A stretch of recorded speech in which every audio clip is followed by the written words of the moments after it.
What's up, everyone?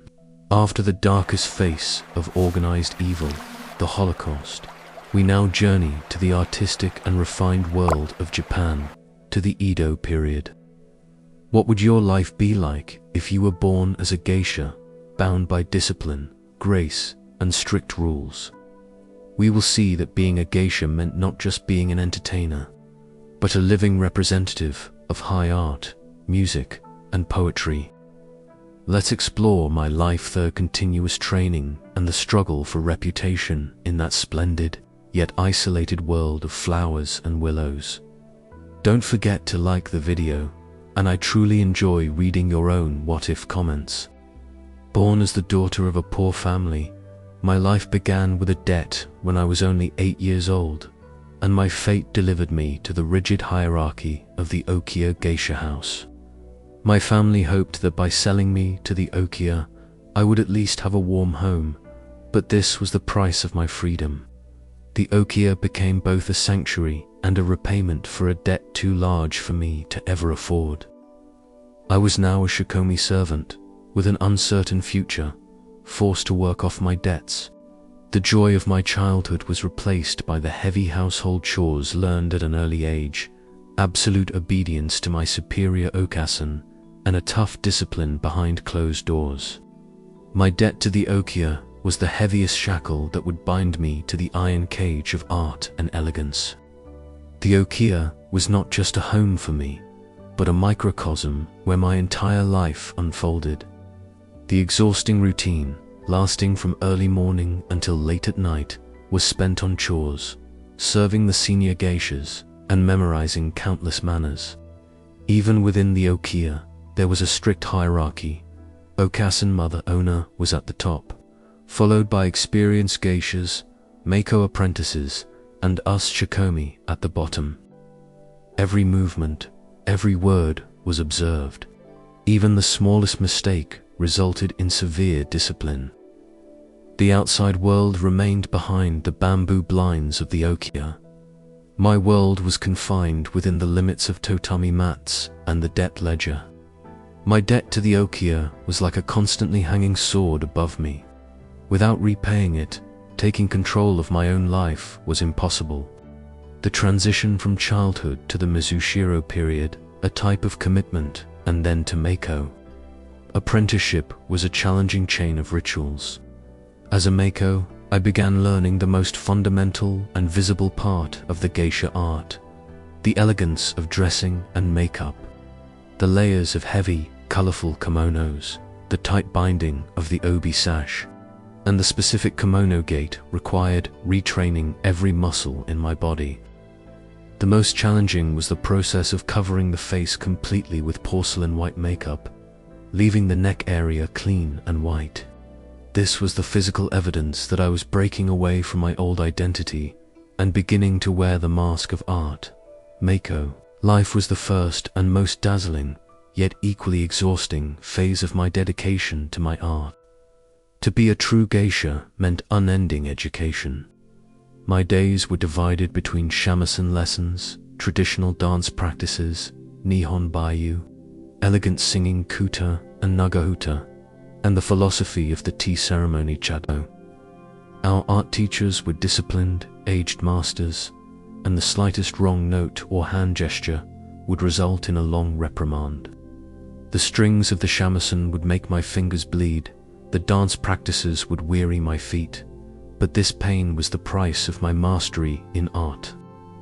Elegance was not an inherent trait, but the result of years of meticulous effort and the strive for perfection. My existence was now an expression of artistic talent before mere beauty. The social role of the geisha was often misunderstood but held a very critical position. I was not just a figure who entertained wealthy merchants and samurai, but an ambassador of high art and grace. My clients expected me to engage in deep conversation on everything from daily politics to poetry. My goal was to add an intellectual atmosphere to the banquet table, filling the environment with artistic refinement. My value was measured not by how beautiful I was, but by how talented I was. This role provided me access to the highest strata of Edo society, yet it also demanded constant perfection and intellectual competence from me. My life was a continuous spectacle of art and intellect. My attire and makeup were the most crucial, yet most demanding, part of my identity as a geisha. Every layer of the kimono, every knot of the obi, had to be placed with mastery. They were not just clothes, but moving works of art.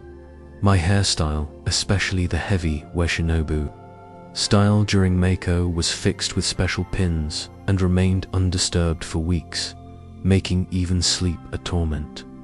My white makeup transformed my face almost into a mask. This mask hid my personal feelings and devoted me entirely to the service of art.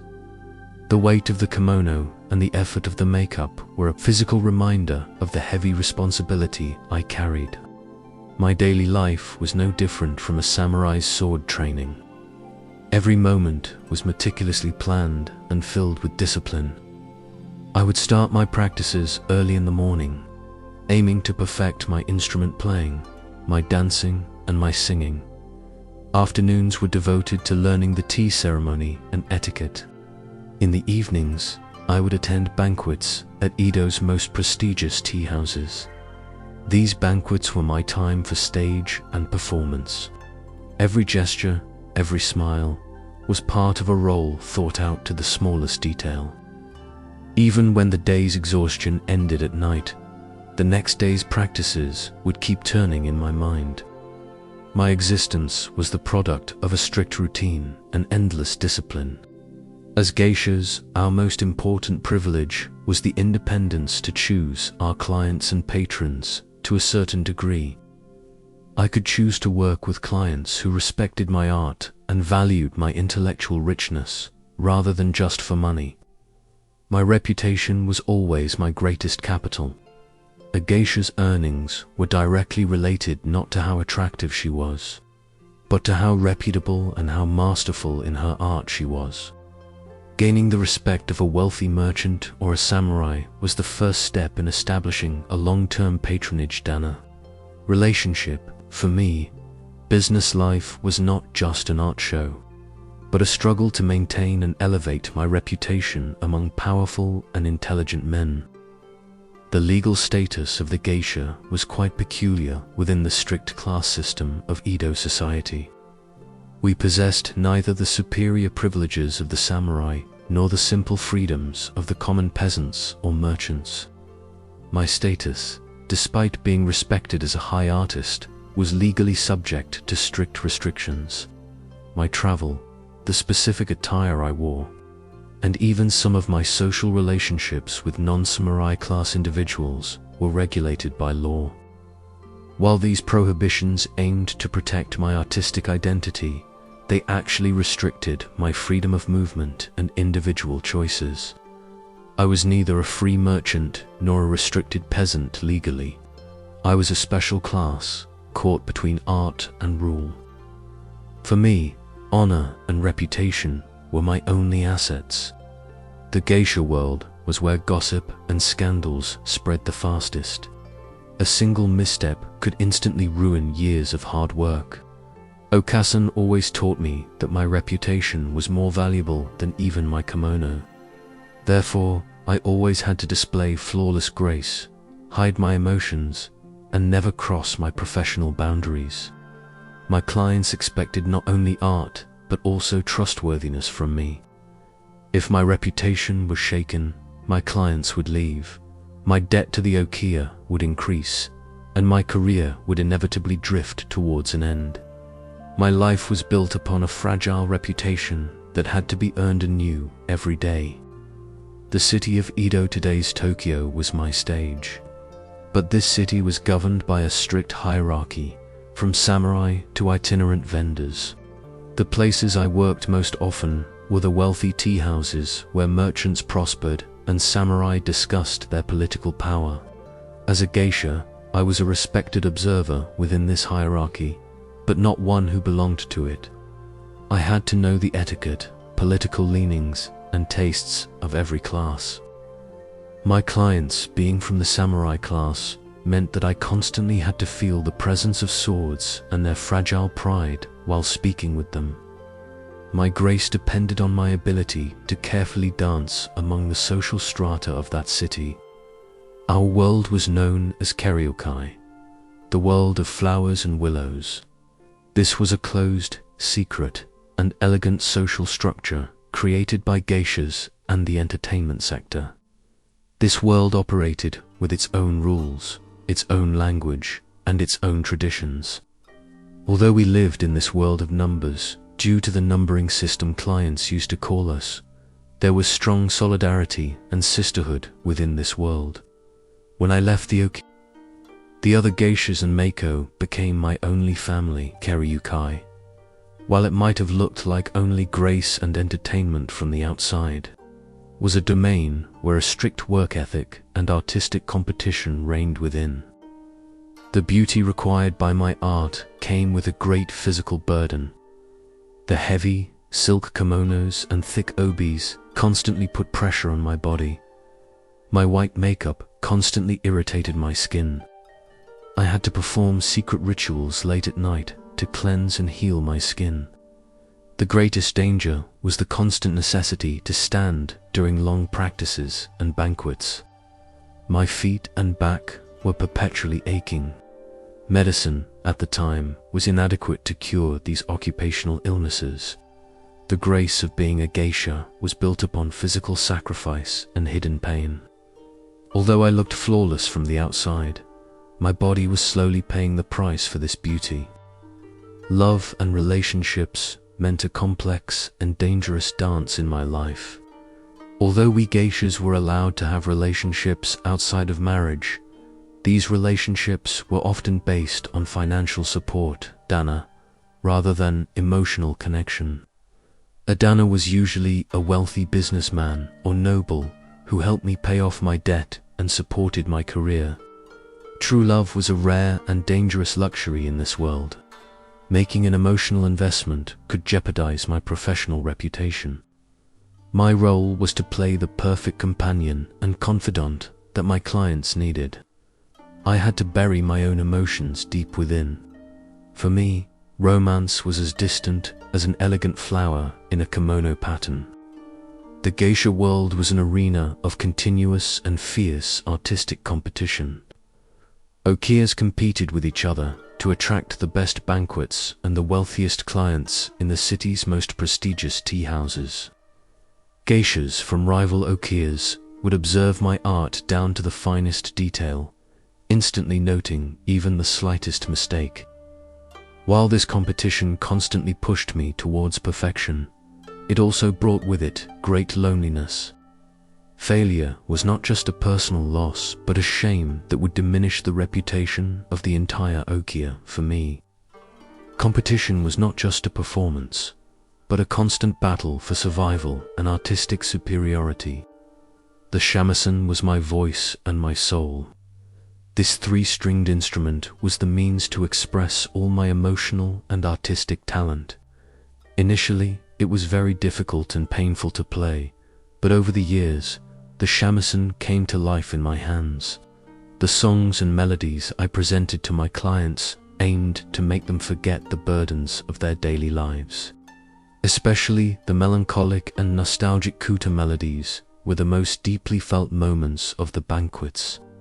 For me, the shamisen was not just an instrument, but also a tool through which I transformed my own personal sorrows and grief into art. My art was the only power that could free me from my debts and the oki. One of my most important duties as a geisha was keeping secrets. My clients, especially samurai and high-ranking officials, would share their most intimate political plans and personal confessions with me. Earning their trust was vital for my reputation. I could not share anything I heard, even within the oki. This transformed me into a spy, a confidant, swimming in the most secret waters of Edo politics. These secrets gave me both power and a great burden, because possessing them also meant being under great danger. my grace was hidden in my silence. Ultimately, my greatest goal was to achieve financial independence. When I fully repaid my debt to the Okia, I would gain my freedom with the Mise Dashi ceremony and take true control of my own life as a geisha. The closing of the debt was not just a financial transaction for me, but a spiritual liberation. A large part of my earnings would now belong to me. However, this independence also brought new responsibility. I now had to manage all my affairs and protect my reputation on my own. My true power in this world was hidden not only in my art, but in my ability to determine my own destiny. The turbulent political events of the Edo period reflected even in the geisha world. The weakening of the samurai rule and the rise of the merchant class caused a shift in my clients and consequently in my conversation topics. I was an observer, witnessing the most intimate moments of historical transformations in the city's best tea houses. As I listened to my clients' anxieties and hopes, the chaos of the outside world pressed against the doors of my elegant world. This observation not only gave me the ability to be a better conversation partner, but also the opportunity to understand my own fragile place amid these great changes. A geisha's career usually ended in one of two ways. The most successful among us would establish their own okia and train the next generation of geishas as okisan. This represented the highest honor and financial security. Others would marry a dana or retire, returning to society as a forgotten woman. My greatest fear was that my years of art and discipline would ultimately become just a memory of the past. The end of my career would be the final test of whether I left a lasting impact on this world. I yearned to be remembered not just as an entertainer, but as an artistic legacy. So that was my life of art, discipline, and the struggle for honor as a geisha in the Edo period. From the collective suffering of the Holocaust, here we faced the iron discipline of individual art and elegance. After this journey, I understood that art and reputation are values that must be protected at all costs. Which challenging era should we visit in our next video? Let me know in the comments. If you enjoyed this alternate history journey, please don't forget to subscribe and like the video. See you in the next adventure. Take care, and remember, grace is the sword of the soul.